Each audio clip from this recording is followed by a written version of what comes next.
Good morning વિદ્યાર્થી મિત્રો, હું ગૌરવ ભટ્ટ ધોરણ 10 અને ધોરણ 12માં ગુજરાતી મીડિયમ અને ઇંગ્લિશ મીડિયમમાં ગુજરાતી વિષયનો અભ્યાસ કરાવું છું. આજે ધોરણ 10 ગુજરાતી મીડિયમના લેક્ચરમાં આપણે આગળ વધવાનું છે અને ગુજરાતી મીડિયમના લેક્ચરમાં આ બીજો લેક્ચર એવો છે કે જેમાં આપણે પેપર સોલ્વ કરીએ છીએ. તો એ પેપર સોલ્યુશન કરીએ એ પહેલાં હું તમને અગાઉની થોડીક બાબત યાદ દેવડાવી દઉં. અગાઉ 1 કે 2 પેપર સોલ્વ કર્યા હોય તો એ રીતના તે આજના લેક્ચરમાં પણ છે એ આપણે પેપર સોલ્વ કરવા જઈ રહ્યા છીએ. અને આજના લેક્ચરમાં પેપર સોલ્વ કરીએ એ પહેલાં હું તમને કહી દઉં કે તમારે અગાઉ કોઈ લેક્ચરના પેપર સોલ્વ કરાવ્યા હોય ને પેપર સોલ્વ કરવાના બાકી રહી ગયા હોય તો સાથે લખી નાખજો. એમાં કોઈ ડિફિકલ્ટી હોય, બરાબર છે, તો ડિફિકલ્ટી પૂછી લેજો અને તરત સોલ્યુશન કરીને પાછું લખી નાખજો. ડિફિકલ્ટી હોય ને તમે ફેરબુકમાં લખતા હોય તો એનો જવાબ છે બને ત્યાં સુધી પેન્સિલથી લખો, જેથી કરીને છે કદાચ હું તમને સુધરાવું કે આમાં ભૂલ છે એ કહું, બરાબર છે, તો તમે તમારી જાતે સુધારીને છે પછી ફેરફાર કરીને તમે લખી શકો એટલા માટે. હવે બીજું એ કે મેં હજી છંદ પૂરા કરાવ્યા નથી ને છંદના 2 માર્કનું પૂછાય છે, તો 2 માર્કનું લખવું કે ન લખવું, તો છે પ્રશ્ન લખી નાખવાનો, જવાબ બાકી રાખવાનો છે. પ્રશ્ન લખી નાખજો, જવાબ બાકી રાખજો, જેથી કરીને છે એ તમે તમારી રીતના અંદાજો લગાવીને જવાબ લખશો તો પછી ખોટોય પડશે અને પછી ચેકાચેક કરીને પાછું ફરીવાર લખવું પડશે એટલા માટે, બરાબર છે. અને આપણે છે એ આ પેપર સોલ્વ કરીએ છીએ. અગાઉ પેપર મેં તમને કરાવ્યો એ પહેલાં મેં તમને એક ઇન્સ્પિરેશનલ સ્ટોરી કીધેલી હતી અને એ ઇન્સ્પિરેશનલ સ્ટોરીમાંથી મેં તમને ત્યારે કીધું હતું કે આ સ્ટોરી કીધી છે એમાંથી તમને કઈ સ્ટોરી સારી લાગે છે એ કોમેન્ટ કરજો.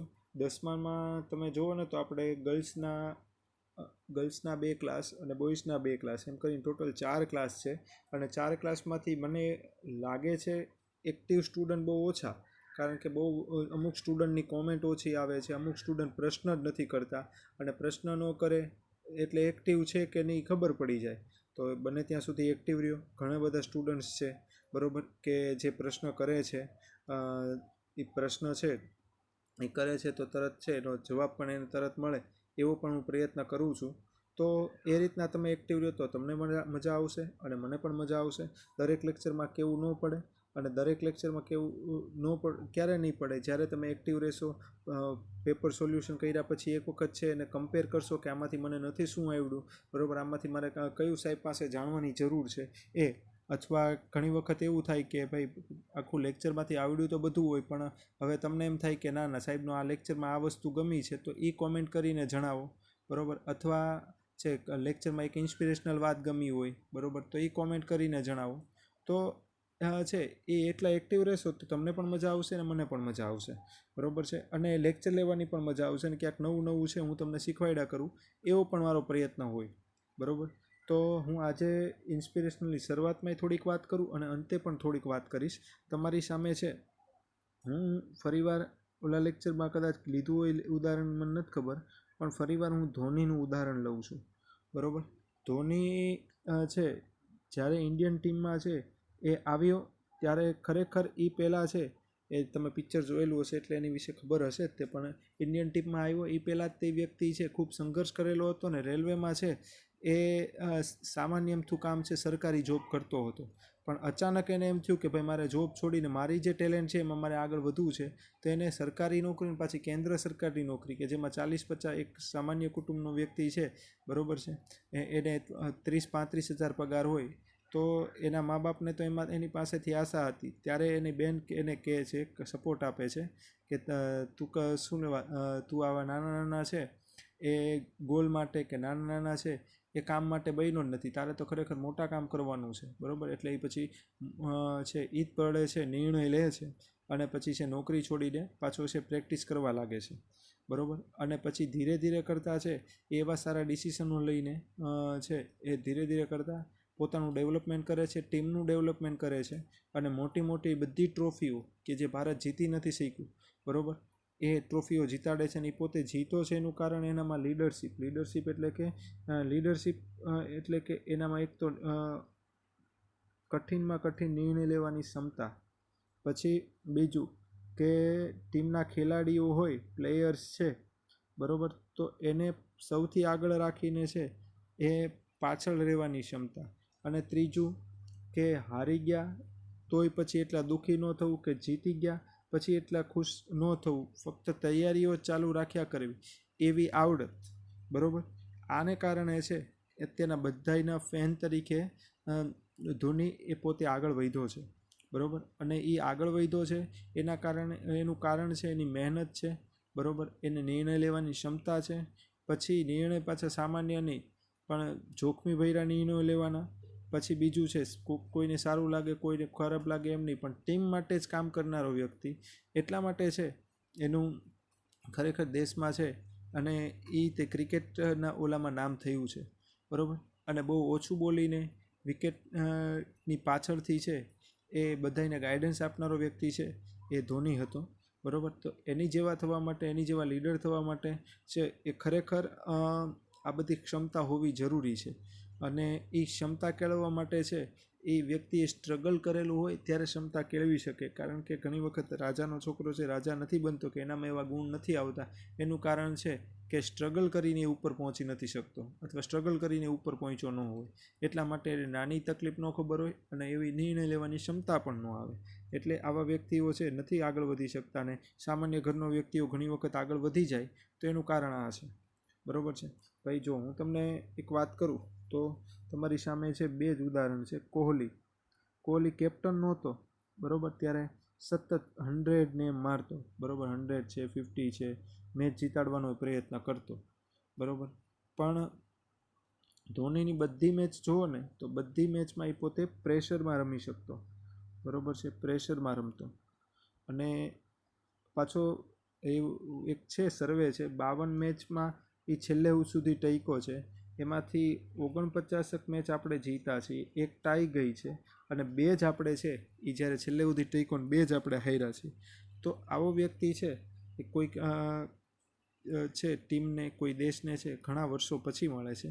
તો આપણને એ વ્યક્તિ મળ્યો હતો અને પછી ધીરે ધીરે છે એને પણ રિટાયરમેન્ટ લીધું છે. કારણ કે લેજન્ડ છે એ કાયમ નથી ટકતા.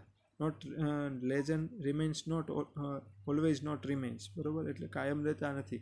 ઇંગ્લિશમાં કદાચ ભૂલ હોઈ શકે પણ તોય તે મેં આજે તમને આ ઉદાહરણ આપ્યું છે ધોનીનું. બરાબર છે, તમારી સામે કોહલી છે. હવે તમારે કોહલીને છે કે પેલી કેપ્ટનશીપ જોઈ લેવી. બરાબર, એટલે તમને શીખવા મળી જશે ખરેખર લીડર કોણ હતું.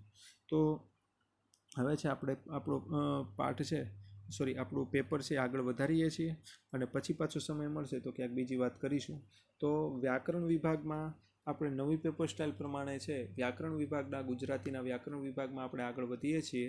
ગુજરાતી મીડિયમનો વ્યાકરણ વિભાગ છે એમાં આગળ વધીએ છીએ. પહેલાં વ્યાકરણ વિભાગ હતું ત્યારે 50 માર્કનું ઓબ્જેક્ટિવ એટલે કે MCQ હતું ને 50 માર્કનું છે એ ડિસ્ક્રિપ્ટિવ હતું. તો આમાં તો તમારે છે વ્યાકરણમાં ઘણામાં ઓપ્શન્સ આપેલા હશે ને ઘણામાં ઓપ્શન્સ નહીં આપેલા હોય. તો એ પ્રમાણે એ પેટર્નમાં તમારે છે પેપર પૂરો કરવાનો હોય છે. તો આ વ્યાકરણમાં પણ પૂરા માર્ક આવે એવો પ્રયત્ન કરશું. બરાબર છે, આપણે જોડણીની શરૂઆત કરીએ છીએ. તો નીચેના 2 શબ્દોની સાચી જોડણી શોધીને લખો. બરાબર, નીચે આપેલા જે 2 શબ્દો છે ને એની સાચી જોડણી આપણે શોધવાની છે. બરાબર છે, તો દુર્લભ, તો દુર્લભની પહેલી ખોટી છે અને ત્રીજી પણ ખોટી છે. દુર્લભની વચ્ચેની સાચી છે. દુર્લભની પહેલી પણ ખોટી છે અને છેલ્લી પણ ખોટી છે. વચ્ચેની દુર્લભની જોડણી સાચી છે. બરાબર છે, તો દુર્લભ એ બીજું. અને દુર્લભનો સમાનાર્થી કે તો વિરલ. દુર્લભનો સમાનાર્થી કે તો વિરલ. અને શબ્દ સમૂહ કે તો સહેલાઈથી પ્રાપ્ત ન થાય તેવું. પ્રાપ્ત ન થાય તેવું. બરાબર, એને દુર્લભ કહેવાય. દુર્લભ એટલે શું થાય તો કે વિરલ. અને શું તો કે સહેલાઈથી પ્રાપ્ત ન થાય તેવું એટલે દુર્લભ થાય. એટલે એની મેં તમને સાચી જોડણી કીધી. પછી આગળ જોઈએ કુતૂહલ. કુતૂહલ, હવે એમાંથી તમારું સાચું કયું છે એ જોઈએ. કુતૂહલનું આ પણ ખોટું. જુઓ, કોઈ આ દાખલા તરીકે કુ છે બરાબર, એની નીચે સાતળા જેવું છે ને નિશાની કરીએ ને આ રીતના નિશાની કરીએ ને બરાબર, તો એને હસ્વની નિશાની કહેવાય. બરાબર છે, હવે એની નીચે કુતૂહલ છે એની નીચે આવી રીતના આડો સાતડો કે આડો એકડો કરીએ ને તો એને દીર્ઘની નિશાની કહેવાય. બરાબર છે, હવે એટલું સમજાઈ ગયું હશે. તો ફરી વાર જોઈએ છે. કુતૂહલમાં છે પેલો હસ્વ આવે અને તું છે દીર્ઘ આવે, આમ લખાય કુહસ્વ અને તું છે એ દીર્ઘ કુતૂહલ. આ આપણું સાચું છે. બરોબર છે. કુતૂહલ કઈ રીતના લખવાનું છે એ જોઈ લેજો. બરોબર. કોઈ શબ્દની નીચે, હું ફરી વાર બોલી જાઉં, કોઈ શબ્દની નીચે આ રીતના નિશાની છે સાતડા જેવી, તો એને હસ્વ કહેવાય. ને કોઈ શબ્દની નીચે આડો એકડા જેવું છે તો એને દીર્ઘ કહેવાય. બરોબર છે. પછી એક વત્તા અંત. એક વત્તા અંત એટલે એકાંત. એક વત્તા અંત એટલે એકાંત.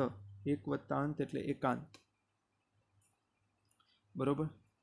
એક વત્તા અંત એટલે એકાંત. આ સંધિ છોડી છે આપણે. હવે જોઈએ ગજાનન. ગજાનન એટલે જેનું ગજ એટલે હાથી. પહેલાં તો આ શબ્દનું છે ને પહેલાં હું સંધિ છૂટી પાડું એટલે ગજ વત્તા આનંદ. આ સંધિ છૂટી પાડી. બરોબર છે. તો ગજ એટલે હાથી અને આનંદ એટલે મુખ. ગજ એટલે હાથી અને આનંદ એટલે મુખ. બરોબર. તો ગજાનન એટલે હાથી જેવું જેનું મુખ છે તે.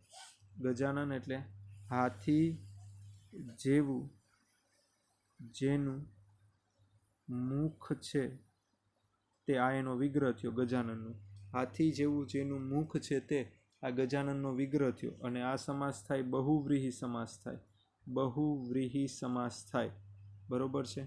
ગજાનન એટલે હાથી જેવું જેનું મુખ છે તે, એટલે એ બહુવ્રીહી સમાસ થાય. બરોબર છે. હું ફરી વાર આખું બોલી જાઉં છું. ગજ વત્તા આનંદ. બરોબર. અહીંયા ગજ એટલે હાથી થાય અને આનંદ એટલે મુખ થાય. બરોબર. તો એનું વિગ્રહ થાય હાથી જેવું જેનું મુખ છે તે. હાથી જેવું જેનું મુખ છે તે એટલે ગજાનનને કયો સમાસ થશે? તો કે બહુવ્રીહી સમાસ થશે. કયો સમાસ થાય? તો કે બહુવ્રીહી સમાસ થાય. બરોબર છે. હવે કર્તરી કર્મની. પેલા કર્તરી કર્મની સમજાવવી પહેલાં એટલું પહેલાં જોઈ લઈએ. પેલું યાદ દેવડાવી દઉં. શુંથી પ્રશ્ન પૂછો ને તોય કર્મ મળે, અને કોનેથી પ્રશ્ન પૂછો ને જવાબ મળે ને તોય કર્મ મળે. પહેલી વાત આ. બરોબર. કર્તા સાથે. કોની સાથે? તો કે કર્તા સાથે થી વડે કે દ્વારા. કર્તા સાથે થી વડે કે દ્વારા. આમાંથી અને કર્તા સાથે થી વડે દ્વારા લાગ્યું હોય અને કર્તરી ક્રિયાપદનું કર્મણી ક્રિયાપદ હોય. કર્તરી ક્રિયાપદનું કર્મણી ક્રિયાપદ હોય. બરોબર છે. ત્યારે કયું વાક્ય થાય? કે અત્યારે શું થાય? તો કે કર્મની રચના થાય. હું ફરી વાર બોલું છું કે કર્તા સાથે શું લગાડવાનું છે? તો કે કર્તા સાથે થી વડે કે દ્વારા હોય અને કર્તરી ક્રિયાપદનું શું હોય? કર્તરી ક્રિયાપદનું શું હોય? તો કે કર્મણી ક્રિયાપદ હોય. બરોબર છે. કર્તરી ક્રિયાપદનું કર્મણી ક્રિયાપદ હોય ત્યારે એ કઈ રચના થાય? ત્યારે એ શું થાય? તો કે કર્મણી વાક્ય રચના થઈ જાય. બરોબર છે.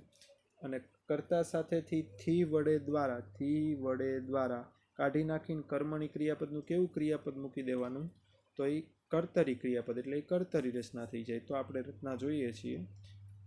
હજી એક વખત બોલી જાઉં. નહીં જો શું અને કોનેથી પ્રશ્ન પૂછો ને, શું અથવા બેમાંથી કોનેથી, એમાંથી એક પ્રશ્ન પૂછો ને જવાબ મળે ને તો એ કર્મ હોય. અને વાક્યમાં કર્મ હોય ને તો જ કર્મની રચના થાય. નહીંતર એ જ પ્રમાણે કેવી રચના થઈ જાય? તો કે ભાવે રચના થઈ જાય. કઈ રચના થઈ જાય? તો કે ભાવે રચના થઈ જાય. તમને સમજાણું છે? ઓકે. તો કર્તરી વાક્ય રચના. શિક્ષકે મારી પાસે પાઠ વંચાવ્યો. બરોબર. શિક્ષકે મારી પાસે પાઠ વંચાવ્યો. અનેરી વાત કરે છે અને મારાથી તમારી વાત સમજાય. પાઠ વંચાવ્યો એટલે બીજા પાસે વંચાવે એટલે આ પ્રેરક થાય. એટલે કર્તરી રચના આ ન થાય. જો શિક્ષકે કર્તરી વાક્ય રચના. અનેરી વાત કરે છે. જો આ રહ્યું. અનેરીથી વાત કરાય છે તો કર્મણી વાક્ય રચના થઈ જાય. પણ અનેરી વાત કરે છે. બરોબર. તો એ કઈ રચના થઈ ગઈ હતી? તો કે કર્તરી રચના થઈ. બરોબર. કારણ કે આમાં નથી થી, નથી વડે કે નથી દ્વારા. આ ત્રણમાંથી એક પણ વસ્તુ નથી એમાં. બરોબર છે. કર્તા સાથે શું નથી? તો કે થી નથી, વડે નથી ને દ્વારા નથી. આ ત્રણમાંથી એક પણ નથી. બરોબર છે, એટલે આ કર્તરી વાક્ય રચના થઈ. પછી આ તો પ્રેરક રચના જ છે. આ વાક્ય છે પ્રેરક, કારણ કે બીજા પાસે કાર્ય કરાવે એ પ્રેરક થાય. તો શિક્ષક મારી પાસે કાર્ય કરાવે છે, પોતે નથી કરતા, એટલે પ્રેરક રચના થઈ. બરાબર. કર્મણી વાક્ય રચના, તો થી વડે દ્વારા લાગ્યું, આ કર્તા સાથે જો અહીંયા થી લાગ્યું. સમજાવનું સમજાઈ, બરોબર. તો આ કર્તરીનું કર્મણી ને શું, તો કે તમારી વાત, એટલે કર્મ પણ છે, એટલે આ કઈ થઈ? કર્મણી વાક્ય રચના થઈ. હું જોડકું જોડી દઉં છું, કર્તરી બી અને આનું સી. પછી મહુડા માયા ઉતારતા યોગી જેવા લાગે છે. મહુડા માયા ઉતારતા યોગી જેવા લાગે છે. બરોબર છે. તો પહેલાં તો જ્યારે કોઈને કોઈ સાથે સરખાવો ને, બરોબર, ત્યારે એ છે ઉપમા થાય, ઉપમા અલંકાર થાય. અથવા બીજું તો કે જેવો છે, જેવી છે, જેવો જેવી જેવું, બરોબર, જેવો જેવી જેવું, પેઠે, જેમ, માફક, જેવો જેવી જેવું, પેઠે, જેમ, માફક, બરોબર. આવું બધું હોય ત્યારે એ કઈ રચના થઈ જશે? જેવો જેવી જેવું, પેઠે, જેમ, માફક, બરોબર. સો, સી, શું, શા, સો, સી, શું, શા, આ બધું હોય તો એ કયું થાય? તો કે ઉપમા અલંકાર થાય. તો મહુડા માયા ઉતારતા યોગી જેવા લાગે છે. તો જેવા આવ્યું એટલે કયો અલંકાર થયો? જેવા આવ્યું એટલે કયો અલંકાર થયો? તો કે ઉપમા અલંકાર થયો. શું આવ્યું છે? જેવા આવ્યું છે. જેવા આવે ત્યારે કયો અલંકાર થાય? તો કે ઉપમા અલંકાર થાય. એટલું યાદ રાખજો. કયા કયા શબ્દો ફરીવાર લખી આપું છું, તો કે જેવો, જેવી, જેવું, જેવા, પેઠે, જેમ, માફક, બરોબર, સો, સી, શું, શા, સમૂહ, સરખું. આ બધી કઈ રચના થઈ? તો કે કઈ રચના થઈ છે? અલંકાર. કયા અલંકારની? ઉપમા અલંકારની. કારણ કે કયો શબ્દ આપ્યો છે? જેવો શબ્દ. પછી જ્યારે કોઈ શબ્દની પહેલા પ્રત્યય લાગે ને, ક્યાં લાગે? પહેલા પ્રત્યય લાગે તો એ પૂર્વ પ્રત્યય થાય, અને કોઈ શબ્દની પછી પ્રત્યય લાગે તો એ કયો પ્રત્યય કહેવાય? પર પ્રત્યય કહેવાય. કોઈ શબ્દની પહેલા પ્રત્યય લાગે તો પૂર્વ પ્રત્યય થાય, ને કોઈ શબ્દની પછી પ્રત્યય લાગે તો કયો પ્રત્યય થશે? પર પ્રત્યય. પહેલા તો પૂર્વ પ્રત્યય, અને કોઈ શબ્દની પછી તો પર પ્રત્યય. બરોબર. રાષ્ટ્રીય, બરોબર. તો અહીંયા જુઓ ને તો મૂળ શબ્દ રાષ્ટ્ર છે, પણ ઈય પ્રત્યય લાગ્યો છે. કયો પ્રત્યય લાગ્યો છે? ઈય પ્રત્યય. મૂળ શબ્દ કયો છે? રાષ્ટ્ર. એની પછી પ્રત્યય લાગ્યો છે. મૂળ શબ્દ રાષ્ટ્ર છે, એની પછી પ્રત્યય લાગ્યો છે. બરોબર છે. પછી પ્રત્યય લાગ્યો છે એટલે કયો પ્રત્યય થયો? તો કે પર પ્રત્યય થયો. કયો પ્રત્યય થયો છે? પર પ્રત્યય. બરોબર. અહીંયા મૂળ શબ્દ છે એ રાષ્ટ્ર છે, અને એની પછી પ્રત્યય લાગ્યો. કયો પ્રત્યય લાગ્યો? ઈ. જો રાષ્ટ્ર ઈય, બરોબર છે. રાષ્ટ્રીય એટલે પર પ્રત્યય.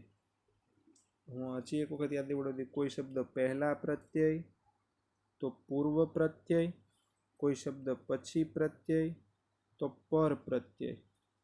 બરોબર છે. પછી સમાનાર્થી શબ્દ જોવાના છે. ચપળ, ચંપલ નથી, ચપળ છે, એટલે આ એનો ઓપ્શન્સ આવે. ચમક એ ઓપ્શન્સમાં આવે. ચબરાક, ચપ્પલ એટલે ચબરાક. એટલે ઇંગ્લિશમાં કહેવાય ને સ્માર્ટ, ઇંગ્લિશમાં જે કહેવાય કે નહીં સ્માર્ટ, એ ચપ્પલ એટલે ચબરાક. બરોબર. હોશિયાર, બુદ્ધિશાળી.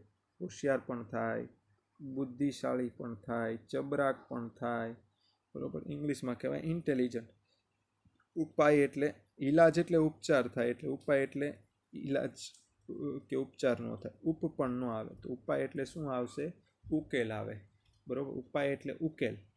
ઉપચાર એટલે તો ઈલાજ થાય, એટલે આ બે નો આવે. ઉપાય એટલે ઉકેલ આવશે. પછી કુટુંબ. કુટુંબ કયું? કુટુંબ એટલે ઘરના સભ્યોનો સમૂહ આવે, એટલે આ સમૂહવાચક સંજ્ઞા થાય. યાદ રાખજો. કુટુંબ એટલે ઘરના સભ્યોનો સમૂહ, એટલે સમૂહવાચક સંજ્ઞા થાય. યાદ રાખજો. કુટુંબ એટલે ઘરના સભ્યોનો સમૂહ, એટલે સમૂહવાચક સંજ્ઞા થાય. એક વખત સંજ્ઞા તમારે કદાચ નથી ચાલેલી તો એ આપણે પછી જોઈ લેશું. બરોબર છે. એક લેક્ચર સંજ્ઞાનો પછી હું છે એ ઉતારી આપીશ તમને. પણ જો છે વ્યક્તિને ઓળખવા માટે, દાખલા તરીકે પર્વત છે તો પર્વતને ઓળખવા માટે મેં નામ આપ્યું હિમાલય, બરોબર, હિમાલય પર્વતનું નામ આપ્યું. તો આ પર્વત છે એ જાતિવાચક થયું, કારણ કે એને કોઈ ચોક્કસ નામ નથી, આખી જાતિ છે. પણ પર્વતને ઓળખવા માટે મેં નામ આપ્યું હિમાલય, તો આ કઈ સંજ્ઞા થઈ ગઈ? વ્યક્તિવાચક. પછી નદી એ જાતિવાચક સંજ્ઞા થઈ, પણ ગંગા એ નદીનું નામ આપ્યું એટલે વ્યક્તિવાચક સંજ્ઞા થઈ, બરોબર. સાહેબ તો જાતિવાચક થઈ, બરોબર, પણ ગૌરવ સર તો એ કઈ સંજ્ઞા થઈ ગઈ? તો કે વ્યક્તિવાચક. સાહેબ આખી જાતિ દર્શાવે, ગૌરવ સર એ વ્યક્તિવાચક સંજ્ઞા થઈ, બરોબર છે.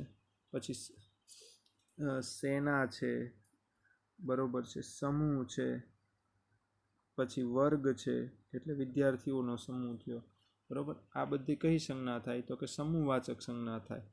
પછી છે પ્રેમ છે, નફરત છે, ક્રોધ છે, લાલચ છે, બરોબર. આ બધી કઈ સંજ્ઞા થઈ? તો કે ભાવવાચક સંજ્ઞા થઈ, બરોબર. પછી હજી એક બાકી રહી ગઈ છે પેલી દ્રવ્યવાચક સંજ્ઞા, દ્રવ્યવાચક કે જથ્થાવાચક. ઘઉં છે, ખાંડ છે, બરોબર, પાણી છે, તેલ છે, આ બધી કઈ સંજ્ઞા થઈ? તો કે દ્રવ્યવાચક સંજ્ઞા થઈ, બરોબર છે, બરોબર. દાખલા તરીકે પર્વત તો જાતિવાચક સંજ્ઞા, તો પર્વતને ઓળખવા માટે નામ આપ્યું હિમાલય, તો વ્યક્તિવાચક સંજ્ઞા, બરોબર છે. પછી આ છે સૈન્ય, સમૂહવાચક સંજ્ઞા, બરોબર. પછી ક્રોધ, નફરત, પ્રેમ એ કઈ સંજ્ઞા થઈ? તો કે ભાવવાચક સંજ્ઞા.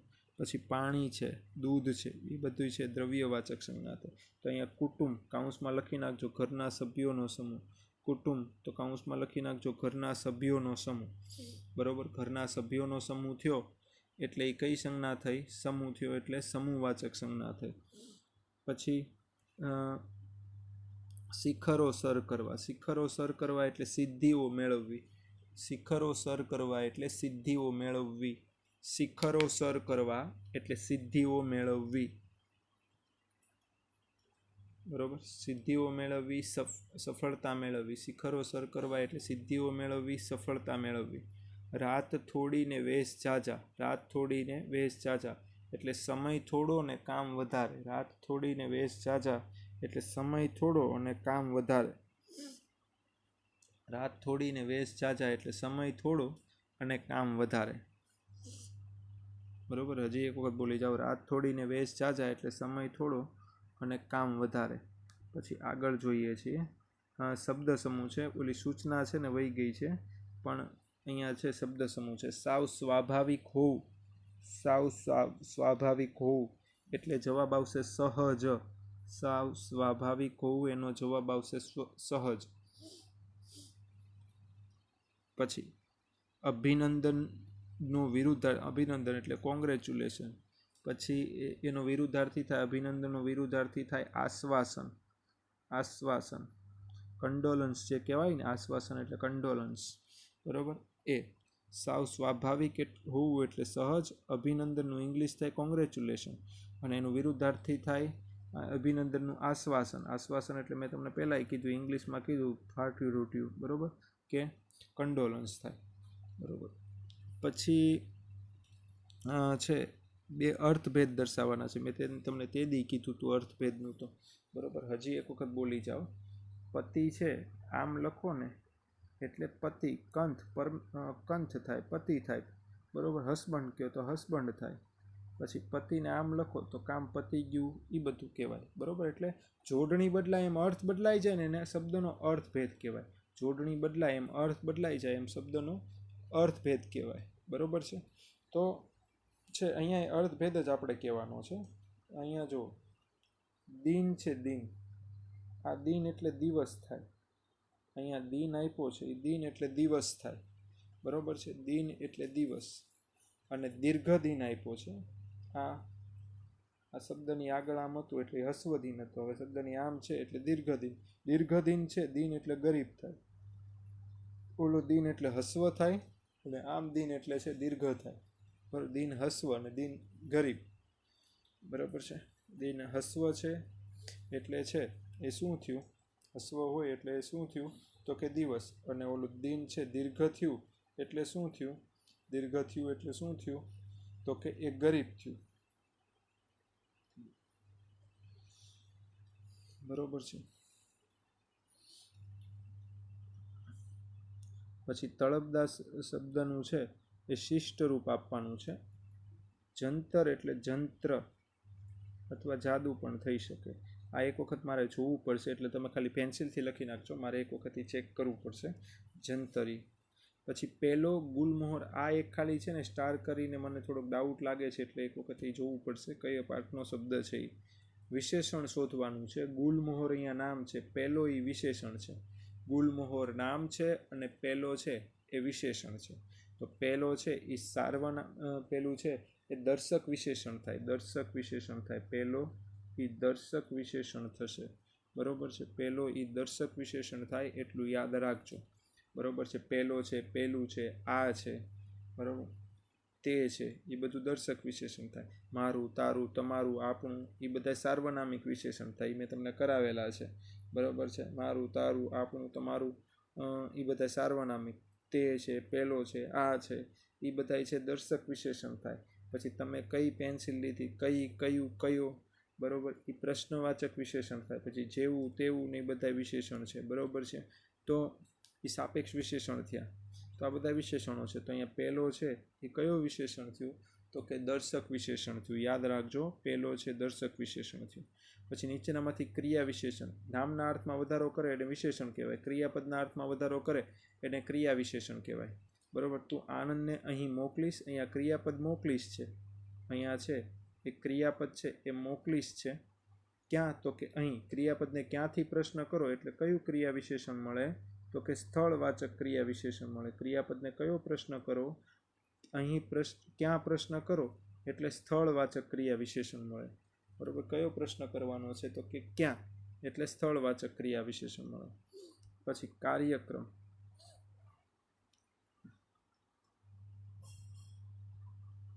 થોડી ઝડપ રાખવી પડશે. કાર્યક્રમ એની છે ધ્વનિ છૂટી પાડી નાખીએ. ક, પછી ક ખોડો, પછી ર, કારણ કે આ રેફ છે એનો આગળ ર આવે. બરોબર છે. દાખલા તરીકે તમને સમજાવું. કર્ક, તો કર્ક લખાય આમ પણ બોલાય આમ, કર ક. બરોબર. તો પેલા ક, પછી ર, પછી અ, એમ આવશે. એમ આની જેમ જ તે કાર્યક્રમમાં ક વત્તા કાર્યક્રમ છે ને, ક વત્તા આ, બરોબર, વત્તા ર, બરોબર, પછી વત્તા ય, વત્તા અ, વત્તા ક, વત્તા ર, વત્તા મ, વત્તા અ, કાર્યક્રમ. બરોબર. ક વત્તા આ વત્તા ર વત્તા ય વત્તા અ વત્તા ક ર મ અ. બરોબર. અનેરીએ પ્રશ્ન પૂછ્યો. પ્રેરક વાક્ય એટલે શું? કરતા પોતે ક્રિયા ન કરતો હોય પણ બીજા પાસે ક્રિયા કરાવતો હોય એને પ્રેરક રચના કહેવાય. અનેરીએ પ્રશ્ન પૂછ્યો, તો અનેરીએ પ્રશ્ન પૂછાવ્યો એની કઈ રચના થઈ જાય? તો કે પ્રેરક રચના થઈ જાય. બરોબર છે. અહીંયા તમારો પાછો વધુ એક પેપર પૂરો થઈ ગયો છે. ફેરબુકમાં લખી નાખજો, ન સમજાય ત્યાં પૂછજો. આના ખાલી પ્રશ્ન લખી નાખજો. આખું છંદ પૂરા થાય પછી આ બધા છંદ પણ આપણે પૂરા કરી નાખશું. Thank you very much. આજનો લેક્ચર અહીંયા પૂરો કરીએ છીએ. Thank you.